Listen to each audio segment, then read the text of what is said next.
एक सदी का संघर्ष, इसराइल फिलिस्तीन मतभेद को समझना। इसराइल फिलिस्तीन संघर्ष दुनिया के सबसे पुराने और भावुक संघर्षों में से एक है। यह एक जटिल मुद्दा है जिसका इतिहास लंबा और उलझा हुआ है। इसके मूल में जमीन, पहचान और सुरक्षा को लेकर विवाद है। दोनों पक्षों के पास जायज शिकायतें और गहरी आस्थाएं हैं। इसराइलियों के लिए यह संघर्ष प्राचीन इसराइल की धरती पर एक यहूदी मातृभूमि के अधिकार के बारे में है। वे इसे उन लोगों के खिलाफ अस्तित्व की लड़ाई के रूप में देखते हैं जो उनका विनाश चाहते हैं। प्रलय, होलोकॉस्ट, जिसमें 60 लाख यहूदियों का नरसंहार हुआ था, इसराइली मानस पर भारी पड़ता है, जो एक सुरक्षित राज्य की आवश्यकता को पुष्ट करता है। फिलिस्तीनियों के लिए यह आत्मनिर्णय और दशकों से चले आ रहे कब्जे के अंत के लिए संघर्ष है। इसराइल के निर्माण के दौरान उन्होंने बेदखली और विस्थापन का अनुभव किया। उनका बयान अपनी एंसेस्ट्रल मातृभूमि को पुनः प्राप्त करने और स्वतंत्रता प्राप्त करने पर केंद्रित है। इस संघर्ष ने अनगिनत लोगों की जान ली है और दोनों पक्षों को बहुत नुकसान हुआ है। यह अंतर्राष्ट्रीय संबंधों में एक प्रमुख विवाद का विषय भी बन गया है, जिसके वैश्विक निहितार्थ हैं। इस संघर्ष की ऐतिहासिक पृष्ठभूमि को समझना इसकी जटिलताओं को समझने के लिए जरूरी है। यह निबंध इसराइल फिलिस्तीन संघर्ष को आकार देने वाली प्रमुख घटनाओं और दृष्टिकोणों पर प्रकाश डालेगा, इसकी शुरुआत से लेकर आज। कलह के बीज, ज़ायोनिज्म और एक यहूदी मातृभूमि का सपना। इस संघर्ष की जड़ें 19वीं सदी के अंत में देखी जा सकती हैं। इस अवधि में ज़ायोनिज्म का उदय हुआ, जो एक राष्ट्रवादी आंदोलन था जो फिलिस्तीन में एक यहूदी राज्य की स्थापना की वकालत करता था। पूरे यूरोप में यहूदियों द्वारा सामना किए गए सदियों पुराने यहूदी विरोधी और उत्पीड़न के जवाब में ज़ायोनिज्म का उदय हुआ। पूर्वी यूरोप में यहूदियों को निशाना बनाकर किए गए नरसंहार या हिंसक दंगे विशेष रूप से क्रूर थे, जिन्होंने ज़ायोनिज्म आंदोलन को हवा दी। यहूदियों ने शरण और अपना कहलाने के लिए जगह की मांग की। ऑनेस्ट्रिया के एक यहूदी पत्रकार थियोडोर हर्जल को आधुनिक ज़ायोनिज्म का जनक माना जाता है। 1896 में प्रकाशित उनकी पुस्तक द जूइश स्टेट, यहूदी राज्य, ने तर्क दिया कि यहूदी समस्या का एकमात्र समाधान एक यहूदी राज्य का निर्माण था। फिलिस्तीन यहूदियों के लिए अपने ऐतिहासिक और धार्मिक महत्व के साथ ज़ायोनिज्म आकांक्षाओं का केंद्र बन गया। यह उनके पूर्वजों की भूमि थी, जहां उनके धर्म की उत्पत्ति हुई थी। हालांकि फिलिस्तीन खाली नहीं था, यह मुख्य रूप से अरब आबादी वाला था। ज़ायोनिज्म आंदोलन द्वारा प्रोत्साहित यहूदी अप्रवासियों के आगमन से मौजूदा अरब आबादी के साथ तनाव पैदा हुआ। इसने एक ही जमीन पर नियंत्रण के लिए संघर्ष की शुरुआत को चिह्नित किया, एक ऐसा संघर्ष जो आने वाले दशकों में नाटकीय रूप से बढ़ने वाला था।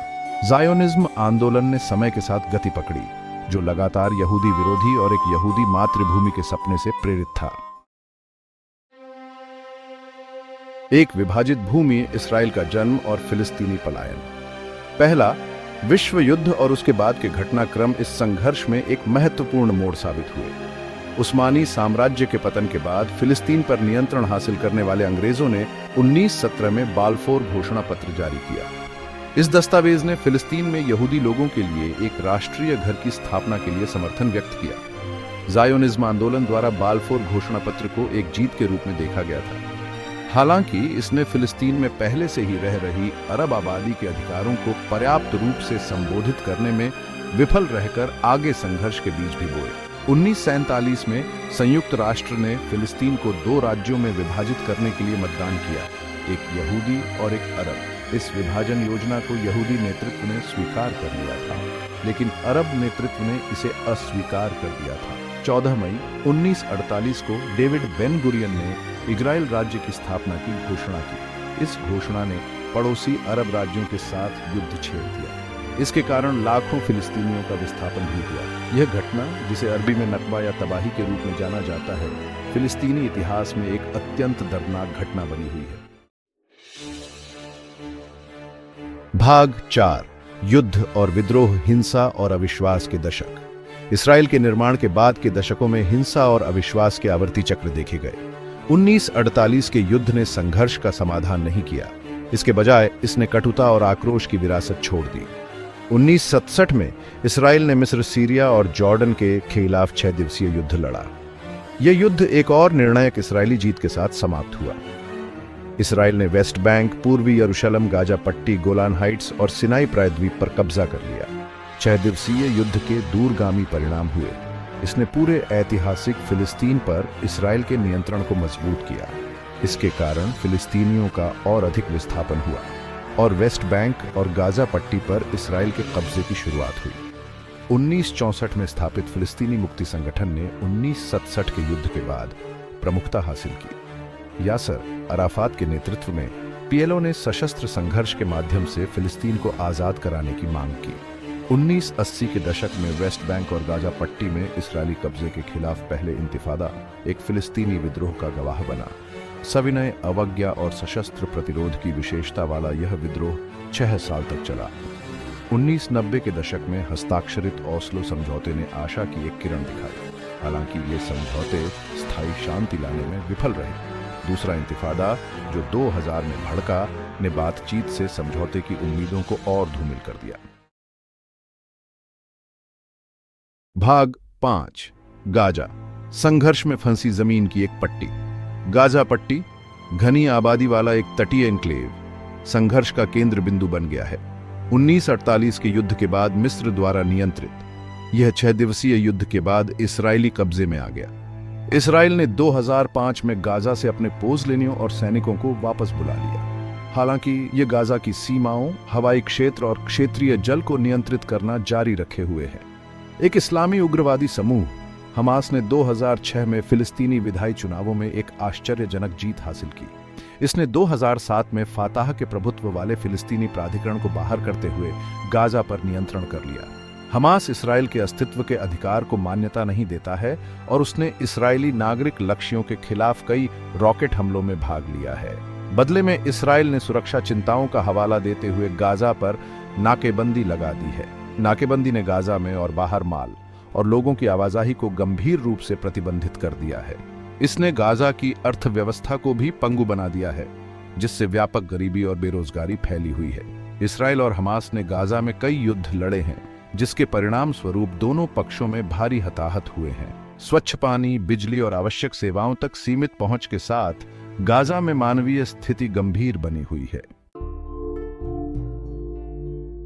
भाग 6। शांति की तलाश, ओस्लो से गतिरोध तक। संघर्ष के पूरे इतिहास में शांति का पीछा एक स्थिरांक रहा है। हालांकि एक स्थायी और न्यायपूर्ण शांति प्राप्त करना मायावी साबित हुआ है। 1990 के दशक में हस्ताक्षरित ओस्लो समझौते बातचीत से समझौते के एक महत्वपूर्ण प्रयास का प्रतिनिधित्व करते थे। ये समझौते 2 राज्य समाधान पर आधारित थे, जिसमें इसराइल और एक स्वतंत्र फिलिस्तीन शांति से साथ साथ रहते थे। ओस्लो समझौते के कारण फिलिस्तीनी प्राधिकरण का निर्माण हुआ, जो वेस्ट बैंक और गाजा पट्टी में फिलिस्तीनियों के लिए एक अंतरिम स्वशासी निकाय है। इनमें कुछ क्षेत्रों से इसराइली वापसी और यरूशलेम, शरणार्थियों और सीमाओं जैसे अंतिम स्थिति के मुद्दों पर बातचीत के प्रावधान भी शामिल थे। हालांकि ओस्लो प्रक्रिया अंततः विफल रही। यह हिंसा, अविश्वास और दोनों पक्षों की ओर से राजनीतिक इच्छा शक्ति की कमी से ग्रस्त था। दूसरा इंतिफादा, जो 2000 में भड़का, ने शांति प्रक्रिया को एक बड़ा झटका दिया। तब से कोई गंभीर शांति वार्ता नहीं हुई है। 2 राज्य समाधान, जिसे कभी शांति के लिए सबसे व्यवहार्य मार्ग के रूप में देखा जाता था, तेजी से दूर होता दिख रहा है। वेस्ट बैंक में इसराइली बस्तियों का विस्तार, गाजा में चल रहा संघर्ष और राजनीतिक क्षितिज की कमी ने निराशा और अतिवाद को हवा दी है। भाग 7। इतिहास का भार, आने वाले समय की अनिश्चितता। आज संघर्ष। इसराइल फिलिस्तीन संघर्ष दुनिया के सबसे कठिन संघर्षों में से एक बना हुआ है। यह बिना किसी आसान उत्तर वाला संघर्ष है, जो इतिहास, विचारधारा और दोनों पक्षों की ओर से शिकायत की गहरी भावना से आकार लेता है। 2 राज्य समाधान, जिसे कभी एकमात्र व्यवहार्य समाधान के रूप में देखा जाता था, को महत्वपूर्ण चुनौतियों का सामना करना पड़ रहा है। वेस्ट बैंक में इसराइली बस्तियों के विस्तार ने एक सन्निहित और व्यवहार्य फिलिस्तीनी राज्य की कल्पना करना कठिन बना दिया है। गाजा में स्थिति हिंसा और मानवीय संकटों के अपने आवर्ती चक्रों के साथ अस्थिरता का एक स्रोत बनी हुई है और संघर्ष की मानवीय कीमत की एक कठोर याद दिलाती है। अंतर्राष्ट्रीय समुदाय की जिम्मेदारी है कि वह एक न्यायसंगत और स्थायी शांति की दिशा में काम करे। इसके लिए इसराइलियों और फिलिस्तीनियों दोनों की वैध आकांक्षाओं और चिंताओं को दूर करना होगा। इसके लिए बातचीत, समझौता और भविष्य के लिए एक साझा दृष्टिकोण के प्रति प्रतिबद्धता की भी आवश्यकता होगी। इसराइल फिलिस्तीन संघर्ष एक जटिल और चुनौतीपूर्ण मुद्दा है। इसके समाधान के लिए साहस, करुणा और सभी के लिए एक बेहतर भविष्य का निर्माण करते हुए अतीत का सामना करने की इच्छा की आवश्यकता होगी।